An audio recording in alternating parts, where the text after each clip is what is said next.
Hello and welcome to All Pillar No Filler, the podcast where we're going to talk to people and we are going to understand a little bit about what they do, their experience through life, and we're going to take away some pillars that we can work with to help overcome and succeed at what we're doing. Mm-hmm. And today I've got with me a dear friend of mine, many years. We've got a social worker with us. This is Kirsten. Hello. I feel like I need to explain the weird little face that I made drinking that drink, because I took another sip of it and forgot that I didn't like it. I was took a sip and was like... I made iced tea and you're not a fan. Yeah. That's the issue. You come to my house and I'm all like oat milk and iced tea. Yeah. You're like, yeah. We totally get it. Can of Coke I would have been fine with. We can get you a can of Coke. But yes, today we're going to talk a little bit about specifically your work. We're going to explore how you deal with such stressful situations, and obviously I'm going to touch in with you. I want to know a little bit more about motherhood and dealing with the job as well. So let's start at the best place to start, and that's the beginning. How did you get into it? Oh God. So I think social work is such a people don't realize how massive social work actually is, and I say unfortunately, but I do work in the area that I think a lot of people associate as being social work, so in the child protection field, but obviously social work is so massive, where you have adult services, older people services, mental health services, prison services, children's services. There's just so many different areas of social work. Honestly, completely by accident. No intentions of being a social worker in any way, shape or form. I did well in school, but I didn't go into school going, I want to do I want to go on to higher education and all that kind of stuff. That was absolutely not, wasn't what I wanted to do. I did college because that I feel is the societal expectation, not because I was I want to do college and I want to do this and I want to do that. It was more I'm going to do college because that's what people tell you you're supposed to do. Completely. Do you know what I mean? Yeah. So I did college, did it for a year, failed everything. Didn't even go to my final exam because I forgot. So I had U's, and my highest mark was a D, which I had in Welsh. Oh, yeah. Well done. I was going to say gracias, but I was no. Clearly that's why I had a D. So yeah, failed everything, and then went, do you know what? I didn't enjoy that. What am I doing it for? And then I went on to a work placement learning program thing called A4E, which typically is for people who maybe didn't do the best in school, maybe didn't come out with great qualifications and stuff like that. I did have really good GCSEs, I did do well in school, but learning, not my thing. Academia, I think it's such I think it's set up so wrong. It doesn't give people that are more creative and want to put their own thoughts and input into things. It doesn't give them an opportunity. No, exactly. I totally get that. And I saw a quote once, and I actually have no idea where it's from, but it's it says, if you judge a fish by its ability to climb a tree, then it's going to go the rest of its life thinking that it's stupid. Yeah. When fish are great at swimming, but if you judge by its ability to climb a tree, then it's that's not what fish do. It's never going to meet the expectation. Right. That's not what fish do. So I ended up on a work-based learning program, did a NVQ level 2 for £50 a week in business admin, because my mother told me, I was going to admin, and I went, okay. Because at the age of 16, 17, I was okay. I didn't know what I wanted to do, so I was just okay, fine. So did that for a little bit, and then there was NVQ level 3, which was £92 a week in the youth justice service, or youth offending team as it was known when I was working there. So I ended up moving on and going to the youth offending team or youth justice service, just doing admin. And watching people go back and forth, watching the young people come back and forth, and watching other people do their jobs, and I was thinking, that looks like way more fun. Yeah, Like, really good. that looks so much better than what I'm doing. So what were you doing? Were you just sort of admin? fully? Yeah, so letters and I can't even remember. I have a sore tongue from licking all the envelopes. Yeah. So I was like just doing that. And yeah, watching everyone else going, that looks so much better. I want to do that. And then someone left and my contract was coming to an end. So in the local authority that I was working in, they have like a thing called prior consideration. So if you're at risk of losing your job, you get like, it's essentially like first dibs at jobs that come up. Nice. So there was a job coming up doing the things that I had seen other people doing, and I was like, I could do that. So I applied for that, and because I was on prior consideration, I had that job. So I was working then more like directly with young people. My job was like the kind of intensive support alternative to custody program. So the courts will, it's almost like the last thing before like, no, you're going to have a prison sentence now. So it was like a really intensive program of like support, of like community service or reparation, as we used to call it. And these are all youth, like under 18? Yeah. So people, like young people who've been involved in the criminal justice system. So, for example, just for people listening, like obviously I'm not asking for specific cases because that's not allowed, but like can you give some sort of like examples of what you might have seen and dealt with? Everything. Really? Everything. Maybe, I mean, I never came across like, you know, as far as like murder, but from thefts to rapes. Wow. So like kind of broad spectrum of different like things. Petty theft up to. Yeah, and like some young people were on this kind of intensive program because of the significance of the crime that they committed, but then some young people were just like career criminals in a sense, that it was just like, you know, they've gone through everything, they keep doing burglaries, they keep, you know, selling they keep drugs. doing that. That, you know, it got to the point where it was like, you know, we don't, like, you don't know what to do for this young person anymore. Like, is there more intensive support that we can give them? So it very much varied. Do you find that, like, those sort of the repeating criminals of those sort of natures, do you feel like there is a deeper issue that is clearly like a need that's unmet that was leading to that? Or? More often than not. Yeah. You know, I think the nature-nurture debate is like such a massive one that I just don't feel like is appropriate to get into. Don't touch it with a barge pole.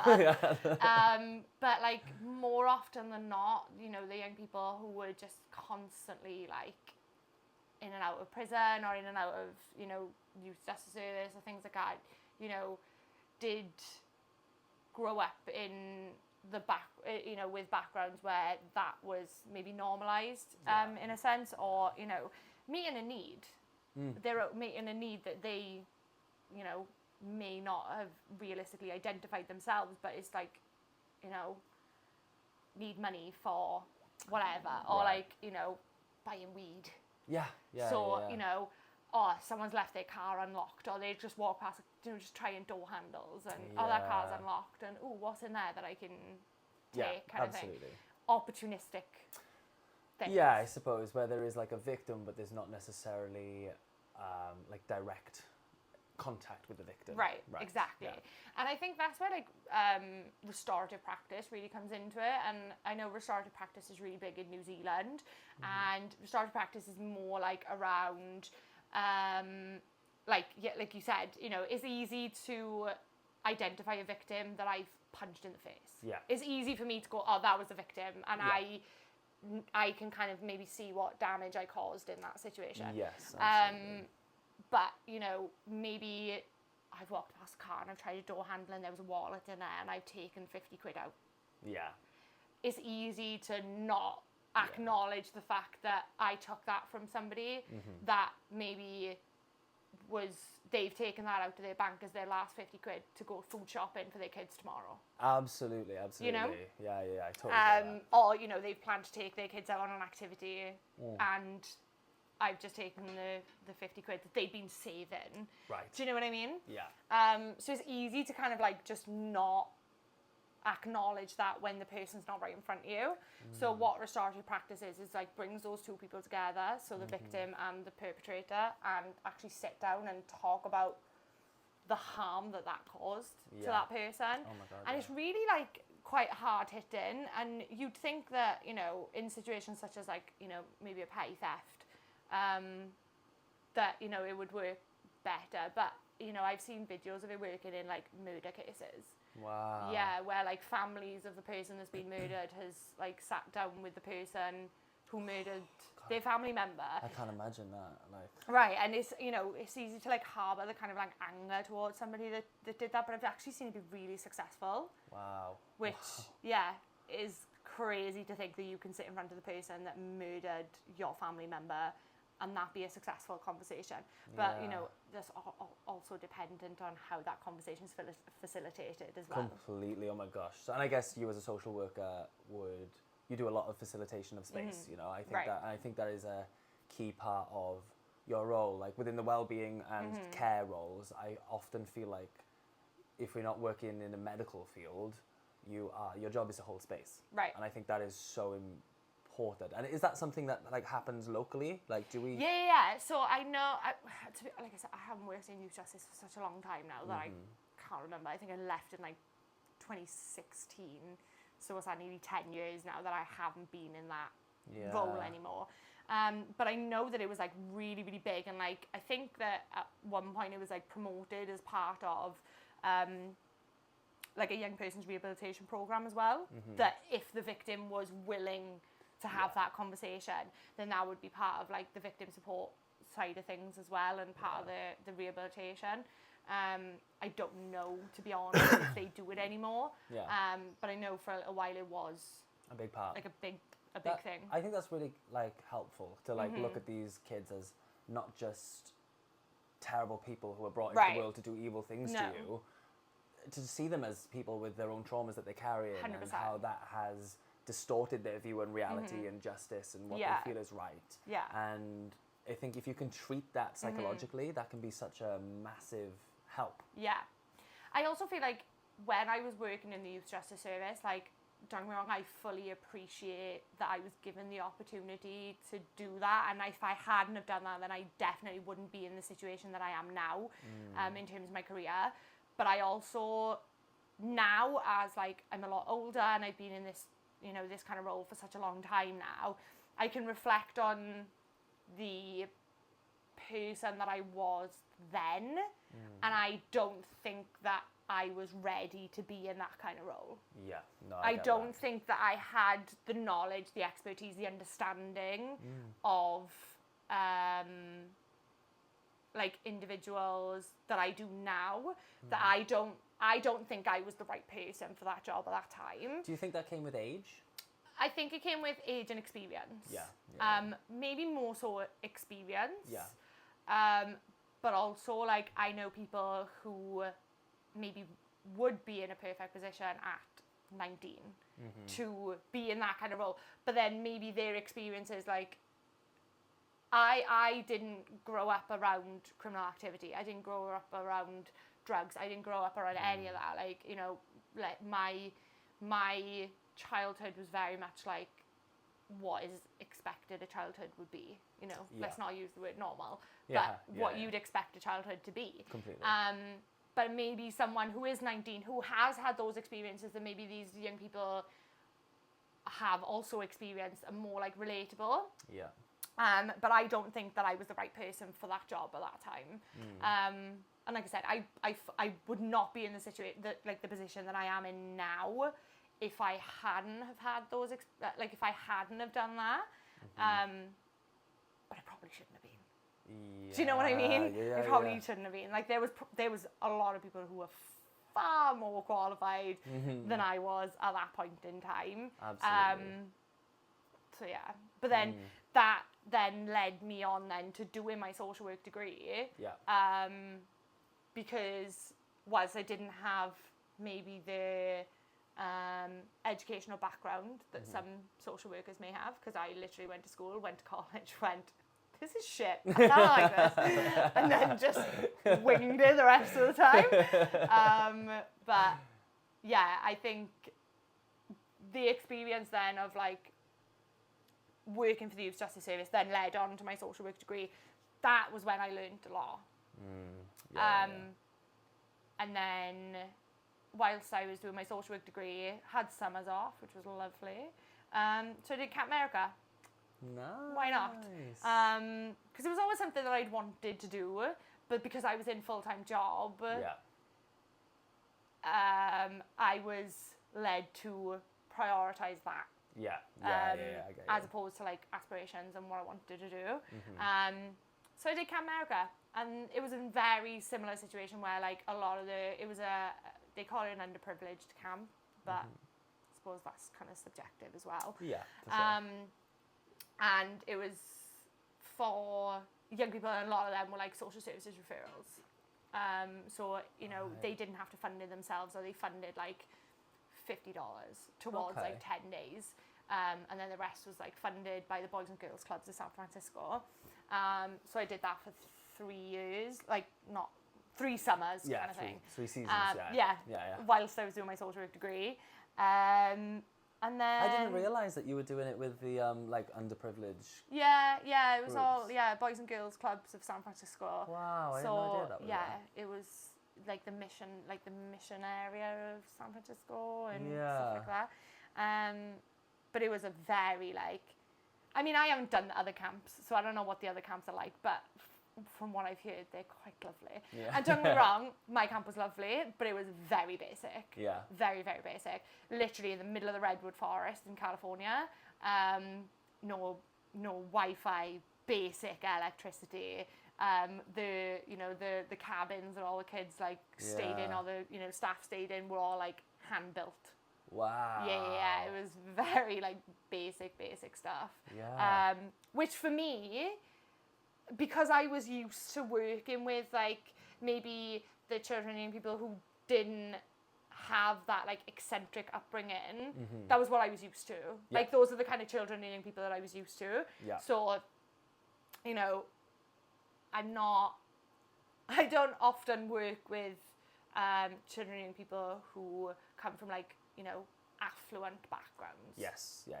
This is sense. Kind of in your comfort zone. You've been around it a long time, working with it a long time. You knew where you were. And that's not to say that, children and people that come from affluent backgrounds don't have their own struggles and their own issues. Of course. I'm not, but it is less common. Yeah. You don't see them maybe through the system as much. Right. Yeah, I completely get that. Yeah. I think a big part of that is, when you have money, things that aren't a problem, it's a quirk, Right. Yeah. And then finished Camp America and thought, I don't know if I'm ready to go home yet. So just booked a one-way flight to Australia and went to Australia. Where I met you. Yes. And also where I was working with children and people in Australia as well. Brilliant. Yeah, because you were social working. It wasn't quite a social worker role.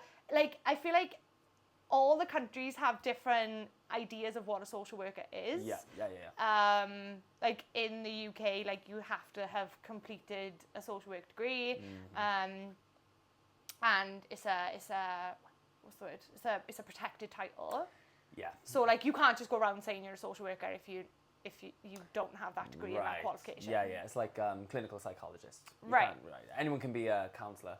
Or a therapist, but like a protected title is a clinical psychologist. Yeah. So that's what. Yeah, that makes sense. I get that. So so I did that, and then COVID hit. Oh God, yeah. Yeah. So we returned home. So we came home, and I was like, I just get a job now. Yeah. So then I actually became a social worker this time after avoiding it for so many years. And then I actually was like, okay, I should probably do some social worky stuff now then. Yeah. And then I went to work in Cardiff. I mean, the capital, so I can imagine you really saw some of the big ones that Wales has to offer. Oh my God. And going into Cardiff as a newly qualified social worker, thinking I knew what the fuck I was talking about and I didn't, was insane. That was a lot. That was intense. So the stress of it, I'm assuming it's a very stressful position. It is. It can be. Like rewarding, of course, but Again, it can be. it's such like funny enough, I was watching a podcast a couple of days ago where there was a child protection social worker from Canada talking, and like the people who were on the podcast were kind of saying like it's one of those jobs that like exist, but unless you're like involved with social services, you don't acknowledge. Right. Does that make sense? Yeah. And like they were kind of saying like, you know, you hear it more of as a joke. Yeah. I'm gonna ring social services. I'm gonna ring social services on you. Oh yeah. Do you know what I mean? Mm-hmm. Especially like kids will go, I'm gonna ring social services and I'm gonna tell them blah blah blah blah blah. Yeah. In like the heat of an argument. Yeah. And yeah, I think it's one of those jobs that like is out there, but I also feel like isn't really acknowledged unless you're like, you know, within the circle. Within the service. Yeah, God, that makes sense. So like with these, I mean, the big thing I want to know is like I work one-to-one with people as well, and sometimes I find myself working with someone who's had a particularly hard struggle, and I can feel myself taking that home with me. Yeah. And I would love to hear your thoughts on how you sort of manage to avoid that, or do you avoid that? No. No, in short, no. It takes, I think, initially, you do take it home with you, especially like there's a thing in social work, and I don't know where it came from, but it is quite accurate. It's like the first 2 years are the hardest. The first 2 years of being qualified are the hardest, because throughout your degree you're doing placements and things like that, and you've got like somebody who's like your go-to person, and they're kind of like telling you, you know, they're giving you a lot of guidance on like what you need to do and like what's expected of you, and you know you've got these like you know, you've got national occupational standards that you have to meet and things like that. So you're always like acknowledging, you know, theory and practice and why have I done what I've done and why have I chosen this and blah blah blah blah blah. But then when you become a social worker, you had all of that, and then they go, okay, you're a social worker now. Fly, butterfly. Yeah. Have fun. And you're like, okay. And like, you know, you are like, you know, you are protected to a certain extent. But also you don't know how things are going to escalate either. Right, yeah. Does that make sense? So like, you know, your manager can say to you, oh, you know, I've got this family for you and this is what's going on, and, you know, things seem really kind of like straightforward in the beginning, that, you know, you can go in with an idea of like, this is, you know, this is what I feel like, you know, we can do. And then unfortunately things escalate and you can't anticipate that happening. And, you know, if you're the social worker that's been working with a family on like a, you know, a care and support basis, that then it escalates a little bit further and then escalates a little bit further, and you've been working with them for like 4 months. Even as a newly qualified, it's not fair to that family to be like, oh, but because things have escalated, I'm going to have to hand you over to somebody else now. Yeah. Especially if you've built a really good relationship with that family as well. So more often than not, it's kind of easier to just go, I'm going to stick with you through this because I feel like we've built that good relationship. Absolutely, yeah. I think consistency in families where there is so much change and so much lack of stability, that consistency is going to be a really big, important part of the healing process, I think. Yeah. So I don't, whilst yes, there are some kind of like protections around it, it's, you know, it's not always that straightforward. But also, like, not only are you dealing with like extremely stressful and sad cases, but you've also got that element of unpredictability. Right. About 100%. How do you cope with feeling like you've made the right decision when you've been forced to make it in such a snap second? I don't think you do. I don't think you can come out of a situation and go, that was 100% the right decision. Yeah, okay. You know, I feel like as a social worker, you have to rely so much on like your team, and especially like your managers. I think a good manager makes a team, and it also, everyone has different views on what is normal, what is expected, what is, like my life isn't your life. No. And what I think is like a normal thing to do maybe isn't a normal thing to do for you. Completely. And like the way that we were raised was different. Even like, you know, I would say the way I was raised was different to the way that my little sister was raised. Right. Do you know what I mean? We were raised by exactly the same person. Yeah. But like our experiences are not going to be the same. Completely. So it's such a difficult one because everyone's lived experiences are so different. But I think the only time you can come out of a situation and go, that was absolutely the right decision, it's never in like that exact moment. Right. It's a process. Is it like hindsight? You can go, that was the good decision. It's more like when you get to the end. Yeah. So when you can like reflect on it and go, like my job is to make sure that children are safe. Yeah. And it's a really difficult thing to explain in a child-friendly way. Is like, I am here to keep you safe. Yeah. Because I was on training once, and this is like how the guy explained it, and he said like, you can say to a child like, you know, my job is to keep you safe, and then they go home that night and there's a domestic violence incident that the child gets caught up in. That didn't make the child feel safe, so where were you?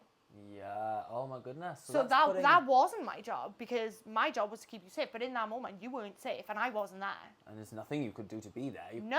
Exactly. So what is your job in that? I don't know. Like honestly, Yeah. I know, but it's so hard to explain it in a child-friendly way. Absolutely. And you know, when it does come down to things like removal of children from a family, me going, my job is to keep you safe, so come with me, I'm going to place you with these people that you don't know. Yeah. How is that child supposed to feel safe in that situation? That's so important, isn't it? Like even though their current situation might be in complete chaos, that's what they know. That's what their nervous system. That's their parent. Yeah. It doesn't matter what a parent. I think more often than not, children will always gravitate to their parent. Yeah. Yeah. I think it takes a lot for a child to eventually cut that connection. Yeah. You know, like you put up with a lot more when it's a direct, close family member. Yeah. Right. Exactly. Yeah. But as you're growing up, you're taught to, like, if your parent's the only person that's looked after you, that's who you've developed your attachment with. So what, like, it's such a difficult like situation to navigate, because like I said, you know, me removing a child from an unsafe situation and placing them with people that they don't know, foster carers, and don't get me wrong, you know, that is the safer. Yeah. In our eyes, that's the safer environment for them. We can see but that in from but in that child's head, whoa, now you've just taken me from my mum and my dad, and you've placed me with these absolute strangers, and you're gonna leave because you go home now, and you go home to your family, and then I gotta go sleep in this weird house that I don't know with these people that I don't know. How am I safe in that situation? And I guess as well, like, even if the parents hadn't taught them strangers can be dangerous, school will have. Right. So they will have this idea of don't talk to strangers can be dangerous, and then your job is to step in and say, we think you're safer with strangers. Yeah. That's going against everything they know and believe. Yeah, and do you know what's really shit as well is, like, I will go into a school to a child that I've never met and gone, I'm a social worker, this is what I do, tell me everything. Tell me about your life. Yeah. Fuck off, I don't know you. Yeah. And then like, we wonder then why, like, people get, like, kind of close off with us, but also, like, I don't know you. Yeah. If someone came up to me and was like, tell me your life story, I'd be like, absolutely not.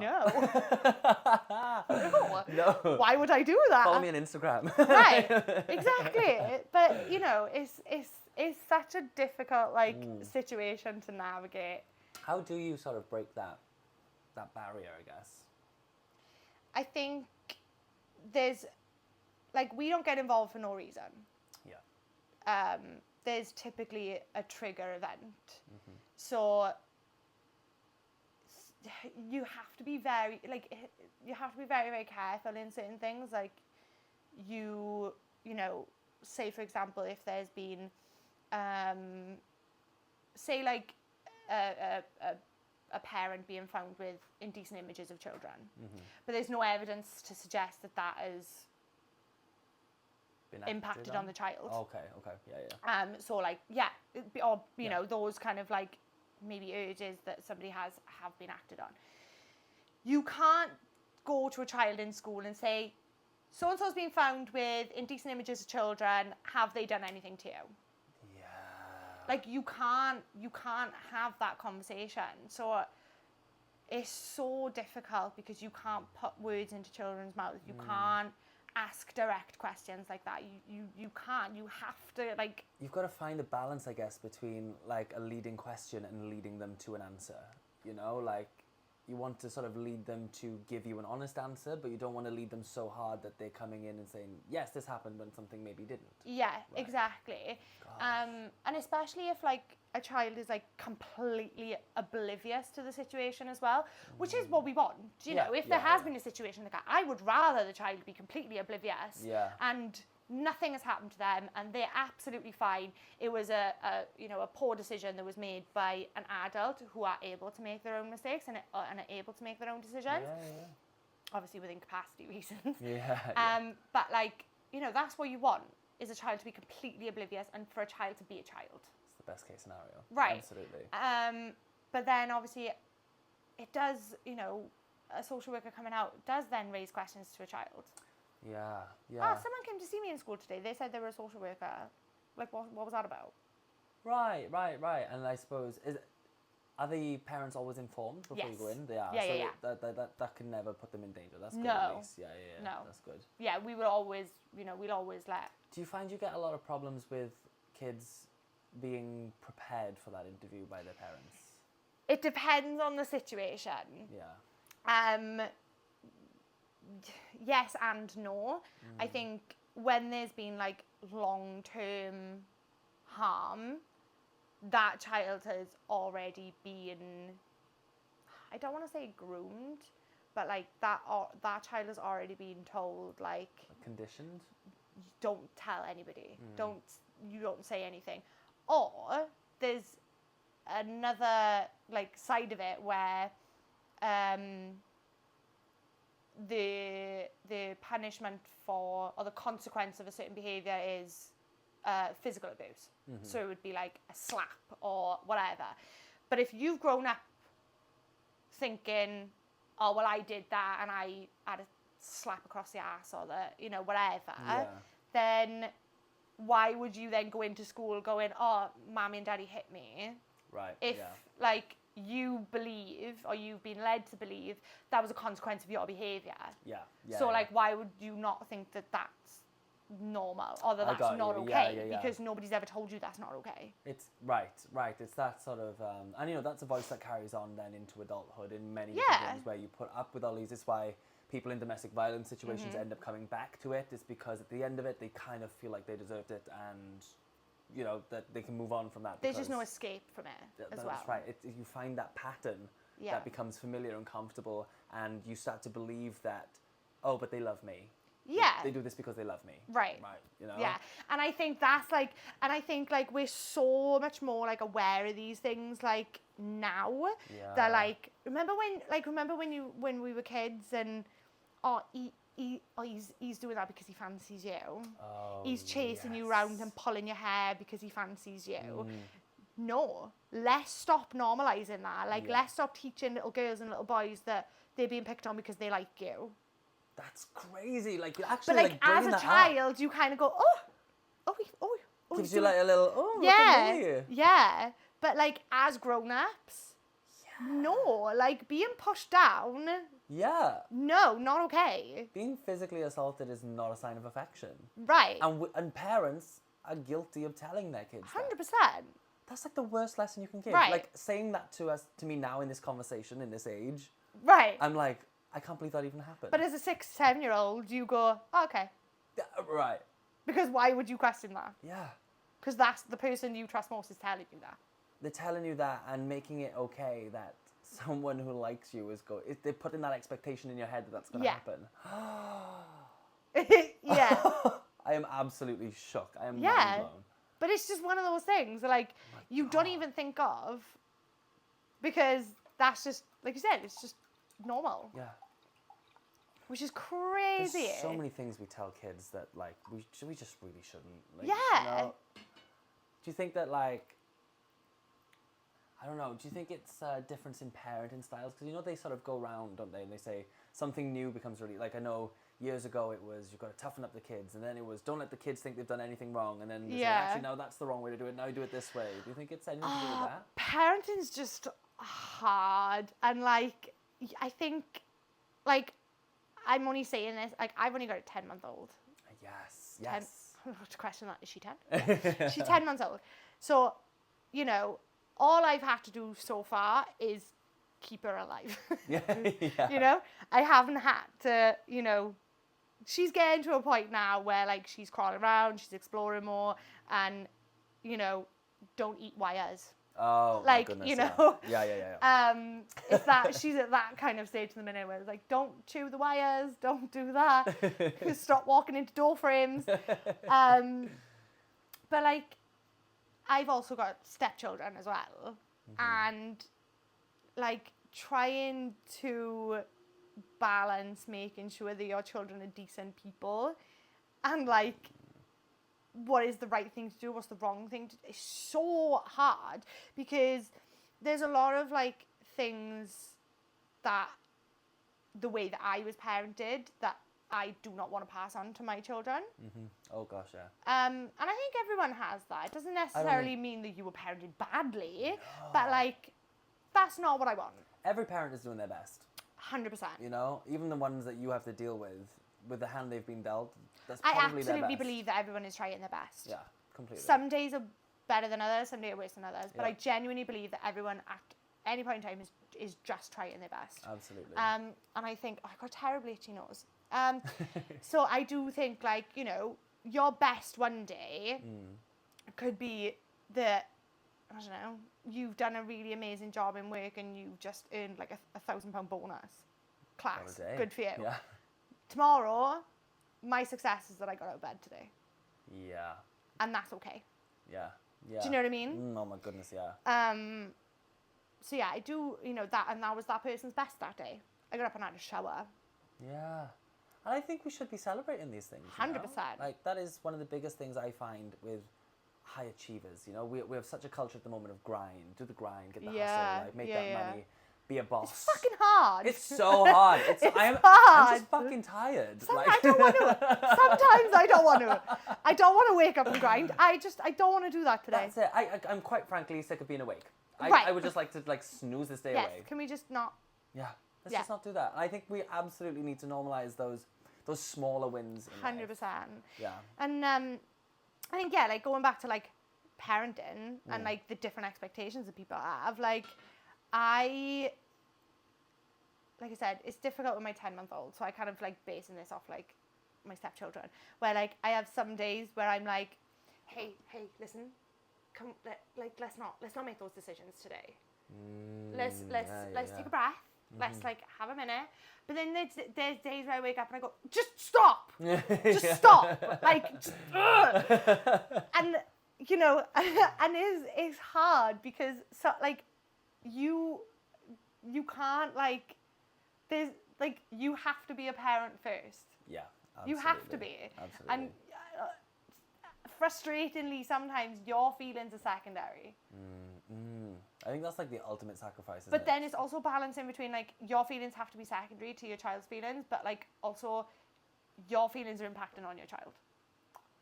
Oh, yeah, okay. Do you know what I mean? Yeah. So this is like a... Like if I wake up in a shitty mood, yeah, I am going to put that on everyone else. the kids are going to pick up on it. Right, and I'm going to Absolutely. do that to people. Yeah. And that's not okay. But like, I need to be allowed to be in my shitty mood as well. Absolutely. Because But you can't. You can't just mask it all the time. Right, but you can't be in a shitty mood because you have to be a parent. So that's a lot of pressure. It is. It is. What do you do? I don't know. You do what you do in the moment, and then you feel really bad about it in the night, and you go to bed thinking, I was a really shit parent today. Oh God, that is a horrible And that thing. sucks. Yeah. And then you wake up going, I'm going to do better tomorrow. And you don't. And then you feel worse again. Like, it's awful. You're like, I just want to be a better parent today. And then, oh, I'm spinning. These chairs are not. Yeah. So you There we just go. want to be like, I'm going to be a better parent today. And then you've woken up at 7 o'clock, and by 7:15, you're already overwhelmed. And it's like, this is too much. And I'm fortunate that I've got my partner, Yeah. but I also fully acknowledge people who do it by themselves. Oh my good God, yeah. I don't know how they do it. It's just one of those things, like, you have to plow on. Because balancing a job like yours, as stressful and as high pressure as it can be, with then having to deal with your own child at home. I said deal with as if that was a negative thing. Deal with them. You get to be with your wonderful darling baby at home. Like that's a lot of pressure there. You are in charge of a lot of children's safety, and one of them means more to you than anything in the world. Right. How do you find that balance? Do you get any time for you?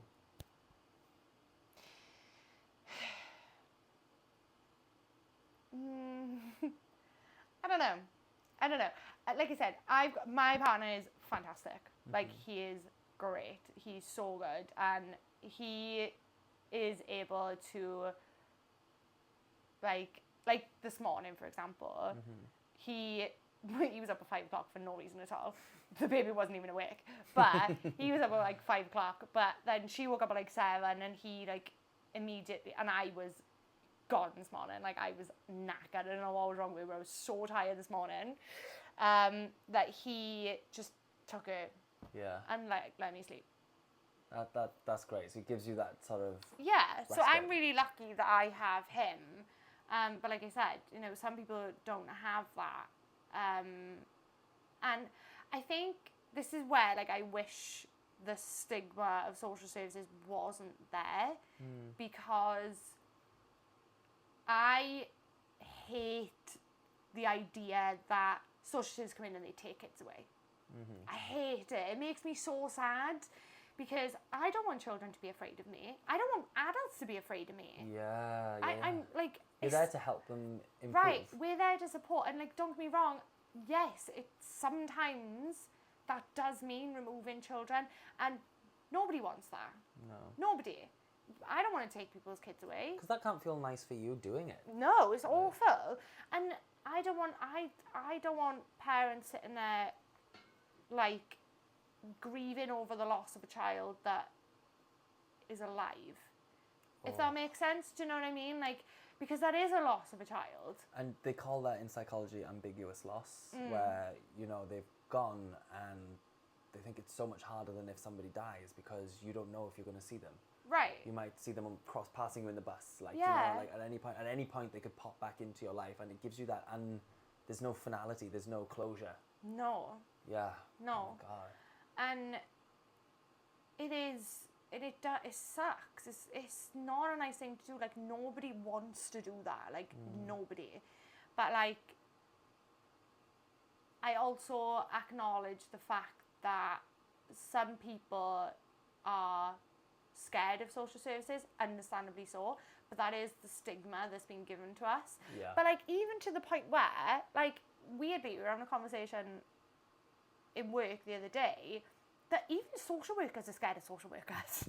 Wow. Like, my daughter's crawling now, and as much as you tell her, watch where you're going, she will crawl into a door frame and then has got a massive bruise on her head.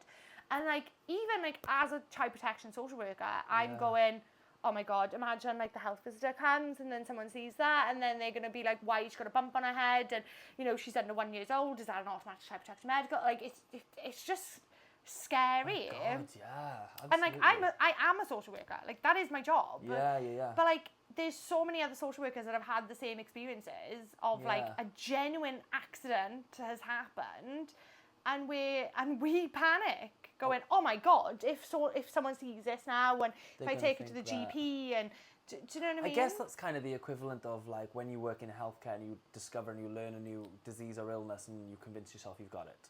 Like, you know what I mean? Like, all of a sudden you see it everywhere. You're like, oh, that sounds like that. That's got that. Oh my God. Yeah. What if I've got that? And it just snowballs and snowballs and Yeah. snowballs. And it's like, because you know more about it, you'd think you'd be able to talk yourself out of it, but it actually does the opposite. You You start talk to yourself convince into yourself, it. Yeah. Like, I'm the worst. Yeah. But yeah, it's and I can absolutely see why people are scared of social workers. Yeah. I don't think you could have a conversation with any social worker that would go, I don't get it. Yeah. Like everyone will say, like, no, like I get it. I think as well, like, having to deal with, being told you have to deal with someone who has more power than you in a situation Oh is yeah, always terrifying. power imbalances are awful in Yeah. in social services. And it is something we talk about a lot, like when you're doing your social work degree, is like the power imbalance and like how we acknowledge that. But there's also not an awful lot that you can do about it. No, completely agree. It's just there. Yeah. But it's like how do you manage those power imbalances? And like I said, there's not a massive amount that we can do about it. I think like the thing that I pride myself in the most in my role is being honest with people. Okay. Like being completely honest with people, even if it's me going, look, if you continue this relationship, that is a massive concern for us. Like, that is massive. And these are this is the impact that's going to have on your children, and that's the impact this is going to have on in the future. And it's such a difficult conversation to have with somebody. Absolutely. Especially like, people who have been in kind of long-term domestic violence relationships where they're so like dependent on this person, or they've been made to feel like they're so dependent on this person, and there's children in the mix, and then we're going, you can't be in this relationship anymore. We would never say you can't be in this relationship anymore. Of course. You might have to edit that with it. Us saying, this is not a safe environment for your child to be in. Yeah. How, like, I guess that's basically saying to somebody, you have to pick between this person and this person. Right, and you can never, I guess, say that, but you can always explain it.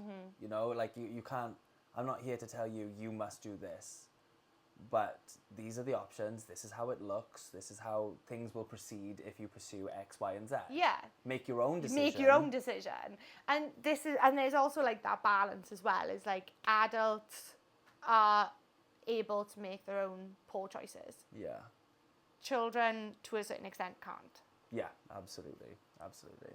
So if you want to pursue that relationship that is harmful, then that's your choice. But your children shouldn't be subjected to that. Yeah, they can't be impacted by your bad Right. decisions. Completely. Absolutely. Yeah. I think that's really important. And I think it's very important to mention as well that I like that you touched on the fact that social workers shouldn't be scary. And for the people in these domestic abuse relationships, they shouldn't fear the social worker. You know, like it you can be reached out. If someone was in a domestic abuse relationship or in a situation that social services could be helpful, how would they go about getting your help? They can just ring us. They can literally You just can call. literally phone social services and say, I need help. Wow. And I don't imagine you get as much of that You'd as you be should. surprised. Yeah? You'd be surprised how many people phone us and say, do you know what, I'm really struggling. Wow. That's Or amazing. even like, maybe they won't necessarily come to us, but they might go to school Yeah. and speak to a head teacher or speak to a teacher and go, I am finding this really difficult. Like, even like, I'm finding that my child's behaviour really, really difficult. I'm struggling to manage. It's affecting my mental health. It's affecting, all these other aspects of life. And I'm really finding it difficult.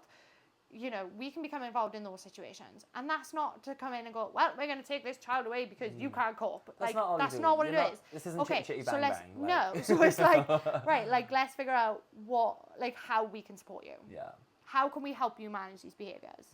Like, what is it specifically that you're finding difficult, and like, how can we guide you through that? Yeah.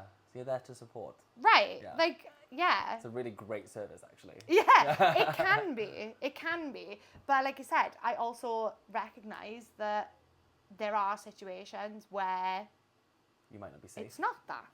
Oh, right, okay, yeah. And yeah. it is a child has an injury. Yeah. And that's... Let me move back Oh, here. sorry. It's okay. And yeah, a child has an injury and that's what we're dealing with that day. Yeah, that makes sense. Okay, so let's get to the last part here. Mm-hmm. So I'm going to ask you now for, as someone working in your job, Mm-hmm. and even mothers dealing with job and motherhood, motherhood as well. I'm going to ask you for, I always say no more than 4, but pillars, like things that you do, and this could be anything, or things you believe, whatever it is, that help you get through that. To be honest, I'm going to give you a really political answer, and I'm going to tell you I'm not going to answer the motherhood one because I'm still navigating it. Got you. I've only been back in work like a month now, so I'm still navigating that, and I don't know if I have the expertise in any area, to be fair. Yeah. But I don't know if I have like the knowledge of that yet to be like, this is helpful. Yeah. I haven't figured that out yet. Yeah. I think a big one for me is a good management team. Like, honestly, that I think is so helpful. It's just having a manager that trusts you. Yeah. And a manager that you can depend on as well, where you're in a situation you go, I don't know what to do here, that you know that someone is going to tell you, okay, let's have a conversation about it. Like, let's figure this out. So that to me is like massive. I think success is just subjective though, isn't it? It's so difficult. Absolutely. So this is your success. I haven't even figured that out yet. You know, like, successful to me is like being able, like, do you know what? And it's quite sad when you think about it. Is like, success to me is being able to come home and knowing that I haven't pissed anyone off that day. But like, not in like not that I've actively gone out to piss somebody off, but like, I haven't been shouted at today. Yeah, okay. That's a good day for me. Yeah. It's like, I haven't been shouted at that day.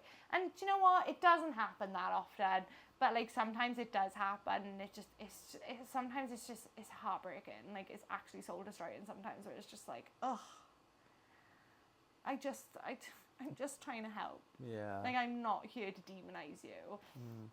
But again, you know, I appreciate that's people's experiences as well. Do you think that, like, I liked what you said about honesty, and I think remaining honest in your line of work with the clients as well. Yeah, definitely. I think that is maybe a nice pillar. I think people just appreciate honesty. Yeah. As much as it hurts and as shit as it is and as horrible it is to hear sometimes the truth, I do think that people are typically quite reflective. Yeah. And whilst in the moment you might have that like immediate anger of like, how fucking dare you say that to me, I think afterwards you kind of come back from it and go, okay, well, there was no pussyfooting around it. Yeah. I was told what I was told, and I know what I need to do. Absolutely. So, yeah. And people respond well to clarity. I think so. I think so. I completely agree. As much as it sucks in the moment. Yeah, absolutely. It's not Fuck always you. nice, but yeah. But I know you're angry now, but give it a minute.